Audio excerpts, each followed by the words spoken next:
Hey, when it comes to evangelism, well, there are some Christians out there who think that it's not their job. It's not their job, it's not their obligation, it's not their call, it's not their duty, it's not their joy, not their privilege to tell others about Christ and to maybe lead them to him. Some call those people extreme Calvinists, meaning they think that because God is sovereign and he doesn't need our help in saving anybody, that, well, he's just going to save whom he wants to save. It's not on us to preach the gospel. It's not on us. They just kind of sit in their redemption or sit in their salvation and say, well, I'm saved. That's all, the end. Extreme Calvinists? Maybe. Extreme incorrectness? Absolutely. I mean, how do they go from go into all the world and preach the gospel to mean that means sit on my butt and do nothing? Or from, and you'll receive power to be my witnesses, even to the uttermost parts of the earth. And believe me, we are in the uttermost parts of the earth when it comes to Jerusalem. How do they go from that to, well, that's not for me. That's just for the professionals and the gifted and the called. Like Jesus said, whoever comes after me, whoever comes after me, let him deny himself, take up his cross, and follow me. He said, follow me, and I will make you fishers of men. Jesus said, as you go, preach the gospel. Jesus said, you will receive power after the Holy Spirit has come upon you to be my witnesses in Jerusalem, Judea, Samaria, and even to the uttermost parts of the earth. Jesus said, go disciple all nations, baptizing them in the name of the Father, the Son, and the Holy Spirit, and teaching them to observe everything that I've commanded you. That's Jesus. I mean, he also told people who came to him to go back and tell your family, tell your friends what God has done for you, the good things that God has done for you. And they did it. They did just that. And they were not professionals. They were merchants and beggars and farmers and old and young and carpenters and stonemasons and fishermen.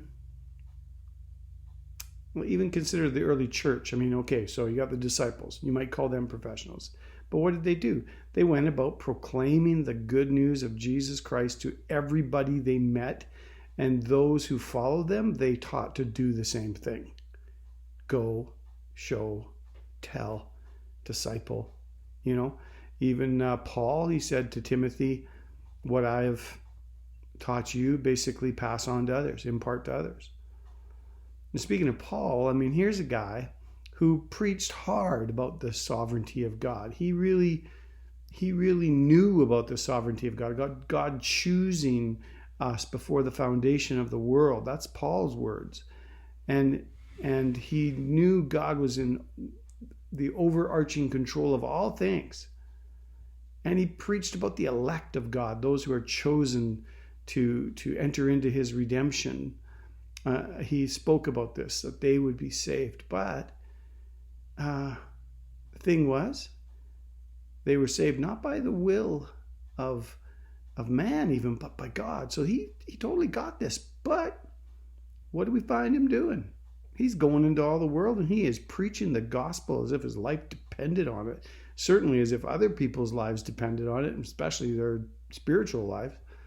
He believed that the elect of God are out there, but basically it was like he was praying to God, God, show me the elect. Bring them to me. Where are they? Bring them to me or bring me to them. So I believe that God is bringing his elect to our community. People who are going to be saved or people who are saved and need to help out in the harvest or prodigals coming home. I believe he's probably doing that in your community too, wherever that is. And so we want to just get in on this. We want to say, God, we want to join you in this. Don't make excuses that it's not up to you.